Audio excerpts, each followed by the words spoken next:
Yan na mga kapatid, buo na siya. So, ayan na pagpalitan natin. Yan. Tapos, ito na siya, nakatayo na. So, chinik din natin dito yung kanyang hazard switch, no? Kasi naglulus yung sa kanyang wiring o dito sa puno ng kanyang hazard. Pero yan, all goods na. Okay. Check naman natin sa harap yung kanyang hazard. Yan. So, all goods na uli siya. Okay na motor mo, sir.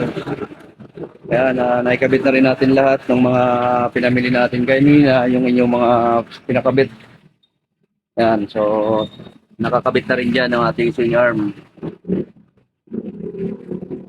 Ayan, tapos ang iyong gulong, all goods na, wala nang alog. Ayan, pero okay na siya. Hindi na siya alog. So, yung mags mo ngayon is, ayan, hindi na magagasgas dito kasi puro gasgas na to. Nung gumigewang nung nakaraan, ngayon wala na. Okay, update lang natin yan mga kapatid. All goods na siya. Ayan, naka-hazard pa. Oh, lobat. Lobat na ang kanyang battery. Okay, thank you mga kapatid.